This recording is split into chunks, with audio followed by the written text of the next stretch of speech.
Pessoal, eu vou começar me apresentando. Quem não me conhece ainda, saiba que eu sou a doutora Camila Sampaio, eu sou médica, me formei em 2010.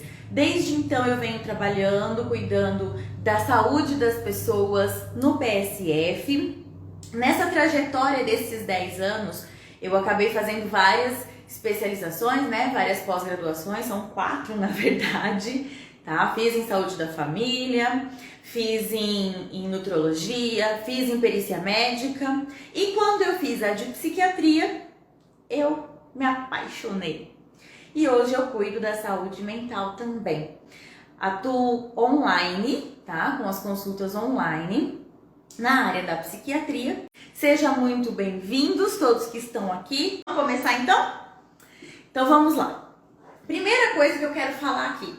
Quero que vocês se lembrem que a... Adoro essa faladeira. Vamos lá, deixa eu falar então, né? Vou focar no que eu tenho que falar, tá, gente? Primeiro eu quero que vocês se lembrem que a gente vai abordar aqui a ansiedade patológica, tá? Aqui eu tô falando daquela ansiedade que em excesso causa algum desconforto, algum incômodo, algum prejuízo, algum sofrimento, tá? Então, essa ansiedade patológica, ela acaba criando um ciclo vicioso com a interferência no nosso sono. Quem aí já teve dificuldade para dormir? Eu já tive. Porque eu não sei se vocês sabem, eu fiz as pazes com a minha ansiedade. Hoje, ela não está nem em excesso e nem em pouca quantidade. Ela tá minha amiga, ela colabora comigo. Mas eu também já tive essa ansiedade aqui, ó, em excesso, patológica. Eu também pensava demais, deitava para dormir, ficava com aqueles milhões de pensamentos e não conseguia. Pensando em tudo que tinha que fazer no dia seguinte, vivia o dia seguinte e não dormia à noite. Já aconteceu comigo. Hoje não acontece mais. E é isso aqui que eu vou falar hoje para vocês, vai criar uma consciência bem grande de vocês, de como vocês podem se ajudar e ajudar o sono de vocês. Tá bom? Primeiro eu quero começar falando aqui, gente, do seguinte. Quem aqui sabe um pouquinho sobre sono? Eu vou começar falando um pouquinho do sono. O sono, na verdade, a gente tem 2 fases dele. Vocês já repararam que quando a gente começa a dormir é o tal do pegar no sono, o sono leve. E aí, quando já tá bem perto da gente acordar, esse sono tá bem profundo, a gente tava até sonhando, né? Então nós temos a fase NREM e a fase REM.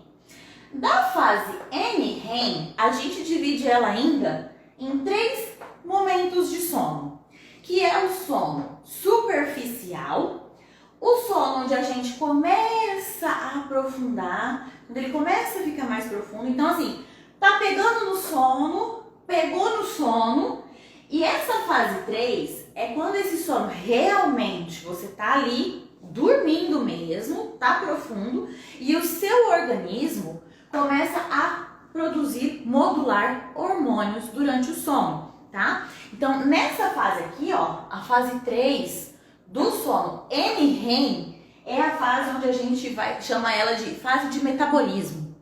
É onde começa a ter produção ali de alguns hormônios, por exemplo, o hormônio do crescimento, tá? É a fase mais metabólica do nosso sono. E aí agora eu quero chamar bastante a atenção de vocês para o sono REM. Esse aqui, ó. Porque esse aqui é o difícil de alcançar com qualidade. E ele acaba depois trazendo algumas consequências para a nossa produtividade no dia seguinte. Se a pessoa não consegue nem iniciar o sono, quem dera aprofundar ele necessariamente para a produção do quê? Para a produção do aprendizado e da memória. É nesse momento aqui, ó, nessa profundidade de sono, nesse sono REM, que a gente tem ali a efetivação da nossa memória. É ali que o nosso cérebro vai fixar a nossa memória, o nosso aprendizado. Sabe alguém aqui já ouviu falar assim, aquela expressão assim, nossa, tá dormindo nada, tá até piscando os olhinhos. A pessoa tá ali dormindo assim, ó, e os olhinhos estão ali batendo. E aí, tá dormindo nada, tá piscando. Na verdade, a pessoa tá, ó, no sono REM. Tá sonhando. É a fase do sonho. É nessa fase aqui que tá tão profunda que a pessoa sonha. Tá? Então é nessa fase aqui. A gente precisa chegar nela pra gente assimilar aquilo que a gente aprendeu durante o dia, pra gente memorizar aquilo que a gente viveu durante o dia. Então se a gente não chega nessa fase, não tem aprendizado, não tem memória, certo? E agora vamos falar um pouquinho de insônia. Porque de ansiedade a gente comenta bastante. E a gente comentou aqui que a gente está falando da ansiedade patológica, aquela que está em excesso. E começa a dar um monte de sintomas que incomodam a gente, que faz a gente sofrer, né? Então é dessa ansiedade que a gente está falando. Ela incomoda tanto, ela faz a gente sofrer tanto, que ela respinga na onde? No nosso sono. Ela atinge também o nosso sono. E aí tem gente que tem dificuldade para pegar no sono, tem gente que tem dificuldade para prolongar o sono, permanecer dormindo, acorda várias vezes à noite. E tem gente que acorda muito cedo, tem o sono muito curto. E nesse período curto aqui, gente, eu não tô querendo dizer que quem dorme pouco tem prejuízo.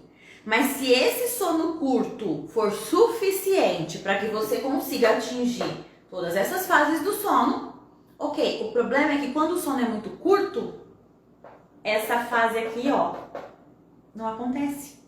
Não acontece memorização, não acontece aprendizado, acontece cansaço no dia seguinte, tá? Então vamos falar um pouquinho de insônia? Aqui eu já citei 3 tipos de insônia, né? A insônia, gente, é o seguinte, ela pode ser primária e ela pode ser secundária. O que é isso, doutora? A insônia primária é aquela onde ela é a principal. Ela causa a dificuldade de pegar no sono, ela causa a dificuldade de permanecer dormindo, ela causa a dificuldade de acordar mais tarde, aquela história de acordar mais cedo do que precisava. É a principal causa. Mas ela é secundária quando ela é um sintoma de um outro transtorno, tá? Existe algum outro comprometimento no metabolismo, né? Alguma outra doença, tá? Ali no organismo da pessoa que leva ela a ter insônia. E é essa aqui, ó, que a gente tá comentando, né?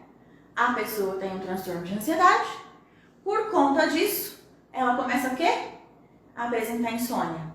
Essa insônia é o que então? Um sintoma do transtorno de ansiedade dela.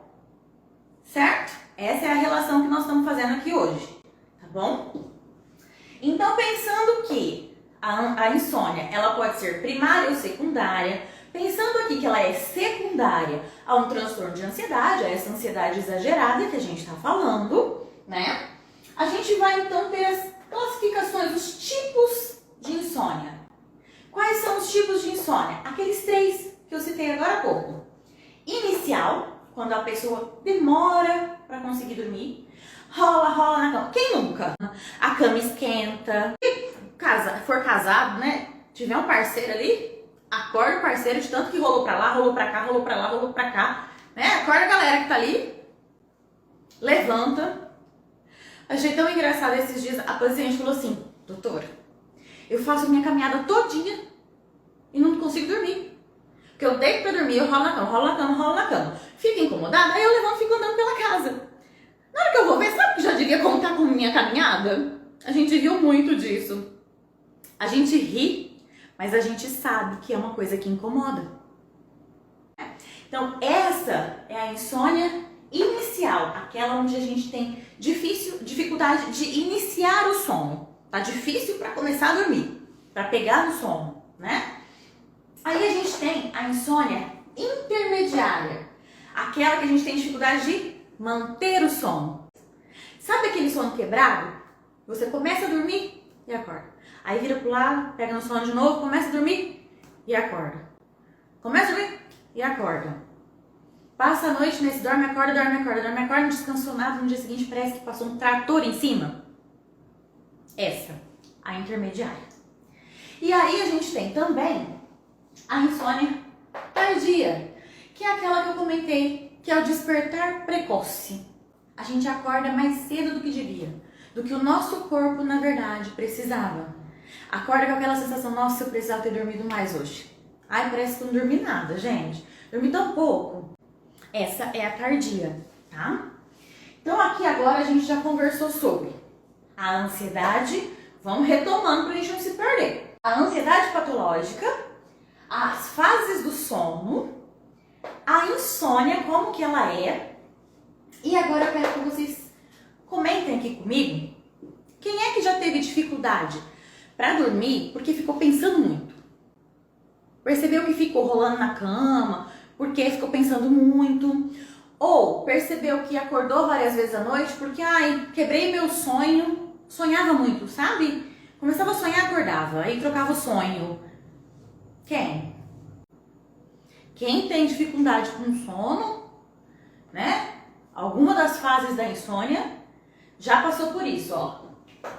Pensamentos acelerados. Deixa eu ficar pro lado de cá, senão eu vou tampar. Pensamentos acelerados, excesso de futuro no presente, preocupações excessivas. O que costuma acontecer?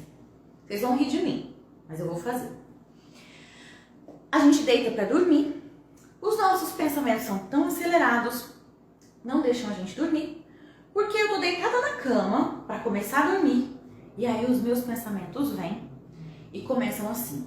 Bom, amanhã eu tenho que acordar X horas porque eu tenho que ir em Y lugar, e eu vou chegar lá nesse Y lugar, provavelmente eu vou chegar atrasada, porque aí é tão difícil de estacionar o carro, a hora que eu chegar eu vou estar atrasada. Aí fulano vai reclamar porque eu tô atrasada. Aí o ciclano vai falar tal coisa pra mim porque eu cheguei atrasada. E aí eu vou responder isso e aquilo pra ele. Ah, ele não vai gostar, e aí ele vai discutir comigo, nós vamos ficar uma semana sem se falar. Depois, quando a gente voltar a se falar, vai fingir que nada aconteceu, vai dar tudo certo, vai ficar tudo bem. Mas nossa, mas eu vou ficar nessa uma semana pensando, sabe? Ah, eu não devia ter falado isso, eu aposto que eu vou falar que eu não devia. Quem nunca? Aposto que vocês estão rindo aí de mim.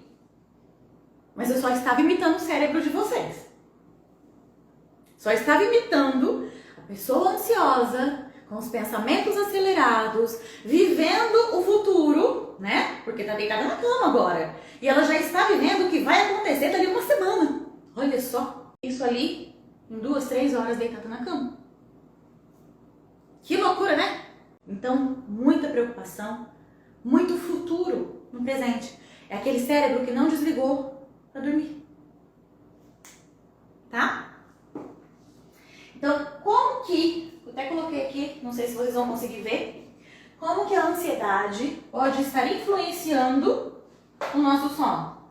Desse jeito aqui, ó, que eu imitei o cérebro de todo mundo, que é ansiosa. Desse jeito. Pensamento acelerado, excesso de futuro no presente, preocupação excessiva, tá? E aí, então, vocês vão perguntar aí, mas tá, você falou que você ia dar uma ajuda aí, uma dica de como que a gente vai melhorar isso. Vamos falar como que nós podemos melhorar isso sozinhos. São coisas que nós podemos fazer, tá na nossa possibilidade. Não é impossível, tá, gente? E não é a coisa mais difícil do mundo. Mas precisa começar. Se não começar, não acontece. Quem aqui se compromete a pelo menos tentar fazer o que eu vou ensinar agora? O que vocês podem fazer no dia a dia de vocês, que vocês vão conseguir melhorar o sono de vocês. Vamos lá? Uma das primeiras coisas que eu coloquei aqui foi criar um ritual do sono. Também muito se ouve falar como higiene do sono, tá?